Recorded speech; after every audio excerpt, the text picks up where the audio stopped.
Friday, September 8th, 2023, 3:47 p.m. You're watching the security monitor at First National Bank of Denver.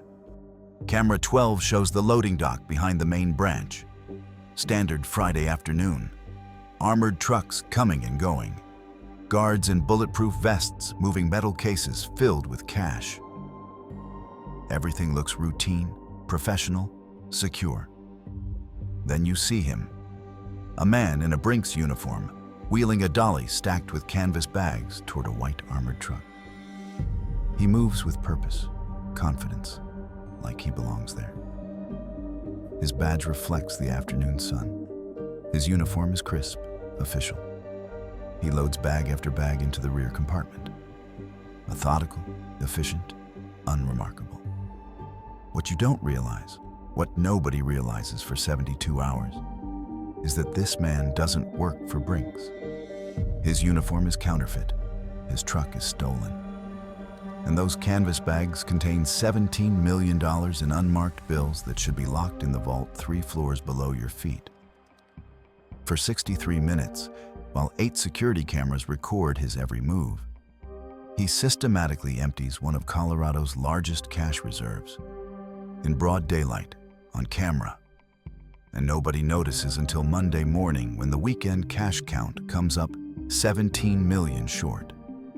But here's the part that will blow your mind. He almost got away with it because of one tiny detail nobody saw coming. If stories like this fascinate you as much as they fascinate me, you'll probably want to stick around for more. I dig deep into cases like this every week. So hit subscribe if you want to see how the most impossible crimes actually happen. First National Bank of Denver processes over $300 million every week. Cash flows in from businesses making deposits, flows out to smaller branches needing currency, flows through like a river of money that never stops moving. The loading dock operates from 6 a.m. to 6 p.m., Monday through Saturday. Armored trucks arrive every 20 to 30 minutes during peak hours.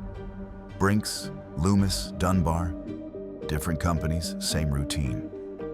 Back up to door 7. Present credentials. Load or unload. Drive away. The security system watches everything.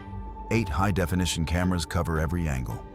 Motion sensors track movement. Guards monitor from the control room.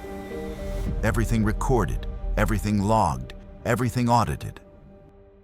But what the bank didn't want to admit was that their impenetrable security system had one fatal flaw. A vulnerability so obvious that it took a gambling addict with 6 years of inside knowledge to expose it. The vault below holds roughly $50 million in currency at any given time. Hundreds of millions in checks, bonds, securities. Protected by 18-inch steel walls, electronic locks that require 3 separate keys, and armed guards 24/7. This isn't some small-town credit union. This is Fort Knox with marble floors and business hours. So how does someone just walk in and steal $17 million while cameras record everything? The answer lies in something that happens every Friday afternoon that nobody at the bank wanted to question. Friday afternoon protocols. Between 3 and 6 p.m., banks across the city send their weekly cash surpluses to the main vault. Routine transfers that happen every week. Same truck, same times, same procedures. So much money moving that guards stop counting individual bags. They verify manifests, check credentials, but they don't physically count every bundle. The system operates on trust. Trust in the armored car companies, trust in the documentation, trust that nobody would be crazy enough to walk into the most surveilled building in Denver and steal $17 million while cameras record everything. But what if someone knew exactly how to exploit that trust? What if someone had spent years learning every weakness in the system? Marcus Webb understood that trust. More importantly, he understood how to weaponize it. Webb worked as a Brinks guard for 6 years. Impeccable record, trusted employee, access to routes and schedules and protocols that most people never see. He knew exactly how the Friday transfers worked. He knew which trucks carried the most cash. He knew the difference between routine security checks and actual audits. Most importantly, he knew that between 3 and 6 p.m. every Friday, chaos provided perfect camouflage. But Webb had a problem that would either destroy him or make him rich beyond imagination. Gambling addiction that cost him his house, his marriage, and nearly his job. By August 2023, he owed bookies across 3 states roughly $400,000. The kind of debt that doesn't disappear with bankruptcy. The kind of debt that gets you killed if you don't pay. So Webb started planning the impossible. But his plan required more than just knowledge. It required stealing something that most people would never dare to touch. Step 1. Steal a Brinks armored truck. Not from the secure depot. Too much security. Not during a route. Too dangerous. From the maintenance facility in Commerce City where trucks go for repairs. Minimal security. Skeleton crew on weekends. Webb knew the facility layout from his legitimate work. He knew which trucks were scheduled for maintenance.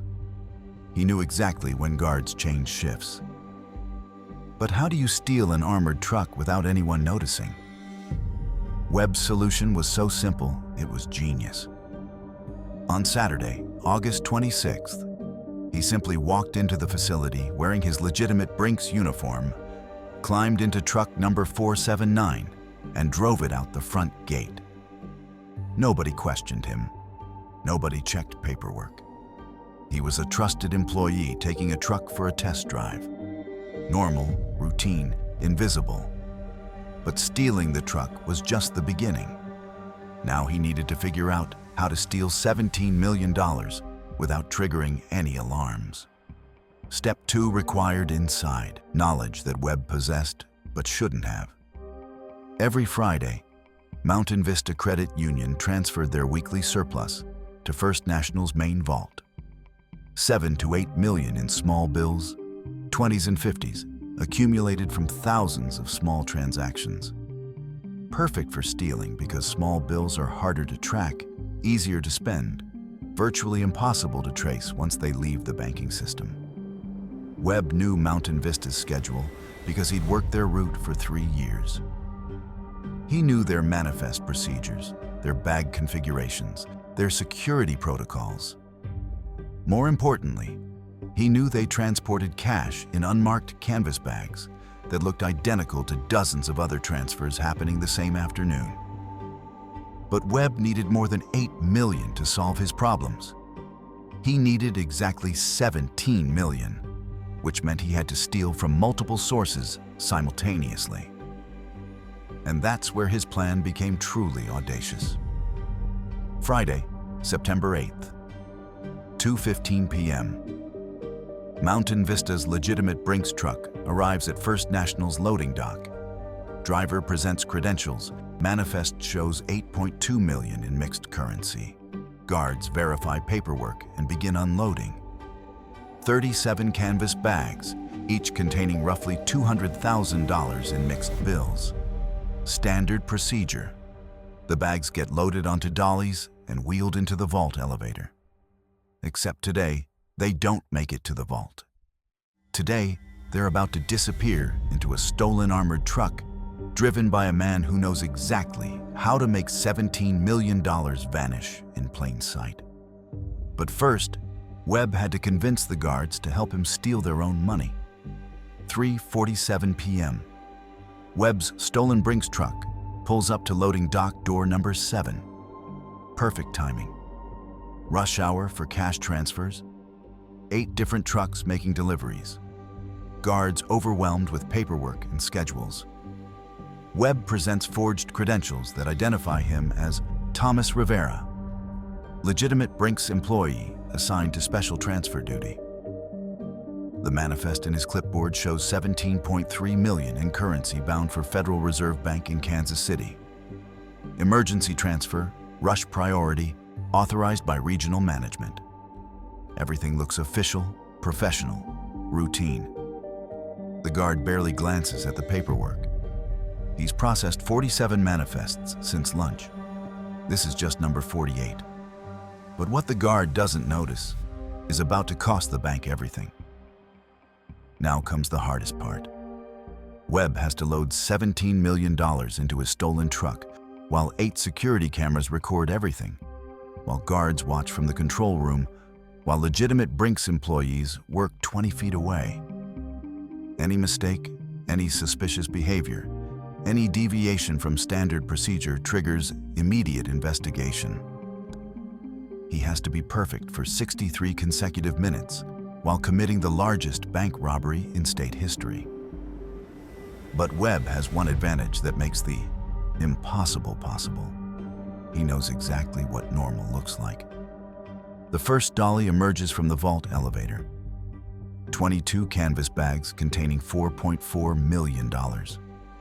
Webb signs for the transfer, checks bag numbers against his forged manifest, begins loading. Bag after bag disappears into his truck. He works with mechanical precision, showing no nervousness, no excitement, no indication that he's stealing enough money to buy a mansion in Aspen. To anyone watching, he's just another armored car guard doing his job. Professional, efficient, boring. The perfect crime hiding in plain sight. But the cameras are capturing something that nobody will notice until it's too late. Camera 12 captures everything. Webb lifting bags, checking numbers, making notes on his clipboard. But surveillance footage reveals details that nobody noticed in real time. Webb's uniform is almost perfect. Correct patches, correct badges, correct everything except one tiny detail that will eventually destroy him. His name tag reads Rivera, but the uniform stitching says Webb. A microscopic mistake that investigators will find Monday morning when they review every frame of footage trying to understand how $17 million simply vanished. But that discovery is still 72 hours away. By 4:36 p.m., Webb has loaded 37 bags containing $8.2 million from Mountain Vista's legitimate transfer. But he's not finished. His forged manifest shows $17.3 million total, which means he needs to steal an additional $9.1 million from somewhere else. And that somewhere else is about to arrive in the form of 2 more legitimate transfers that Webb has been counting on. But what happens next almost ruins everything. 5:07 p.m. The second phase begins. Webb has been loading money for over an hour now. 67 minutes of systematic theft recorded by cameras that capture everything except criminal intent. Cherry Creek Savings and Loans truck arrives on schedule. Their manifest shows $6.4 million in mixed currency, routine Friday transfer, nothing unusual. Except today, their money won't reach the vault either. Today, it disappears into Webb's truck along with everything else. But the Cherry Creek driver notices something that makes Webb's heart stop.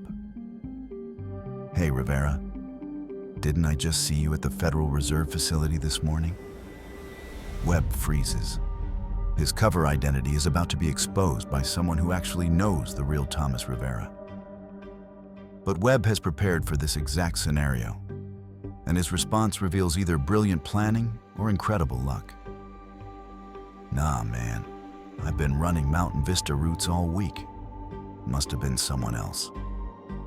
The driver shrugs, accepts the explanation, and continues unloading. Crisis averted. But Webb realizes he's running out of time before someone asks the wrong question. The third and final truck arrives at 5:23 p.m., Colorado Springs. Commercial Bank, $3.7 million in currency. Final piece of Webb's impossible puzzle. By 5:49 p.m., he's loaded $17.1 million in stolen cash into a stolen armored truck, while multiple security systems record everything. But now comes the most dangerous part of his plan, getting away with it. And what Webb does next will either make him a criminal legend or get him killed. 6:02 p.m. Webb finishes his final paperwork, closes his truck's rear doors, and drives slowly away from First National Bank. Total time on property, 1 hour and 15 minutes. Total theft, $17,100,000. Total witnesses, dozens. Total suspicion, 0. He drives north on Federal Boulevard, keeping exactly to speed limit, stopping at red lights, signaling every turn. The stolen truck blends into Friday evening traffic, just another armored car making routine deliveries. Nobody follows him. Nobody suspects him. Nobody realizes that the biggest bank robbery in Colorado history just happened while they watched. But Webb's next decision reveals why most perfect crimes eventually destroy themselves. Webb faces the same problem that destroys most perfect crimes. What do you do with $17 million in stolen cash when every bill might be traced? When every bank monitors large deposits? When spending too much too fast triggers federal investigations? Webb's solution reveals either brilliant planning or devastating stupidity. And you won't believe what he does next. He drives directly to Denver International Airport, parks the stolen truck in long-term parking, transfers the money to 3 rental cars he reserved under false names, and catches the next flight to Las Vegas, carrying $200,000 in cash and leaving $17 million hidden in rental cars that nobody will check for days. But Vegas is where everything goes wrong. Monday, September 11th, 7:30 a.m. First National's weekend audit reveals the impossible. $17.1 million is missing from the vault. Not stolen from customers, not lost in transit, just gone, vanished. The books show deposits that never arrived, transfers that never happened, manifests for money that no longer exists. Security reviews Friday's footage and finds Webb loading bag after bag for over an hour, while cameras capture everything. But the stolen money is already 1,800 miles away, scattered across Las Vegas casinos, where Webb is about to prove why gambling addicts should never rob banks to pay gambling debts. By Wednesday morning, FBI agents trace the stolen truck to Denver International Airport. They find 3 rental cars containing exactly $17 million in cash. But Webb is gone, blown through his gambling funds in Vegas, fled to Mexico with roughly $20,000 and a lifetime of federal warrants. The perfect crime lasted exactly 96 hours. Webb stole $17 million, kept $20,000, and spent the rest proving that sometimes the most audacious heists succeed completely, while destroying their creators absolutely. But the real shock came when investigators discovered who else was involved.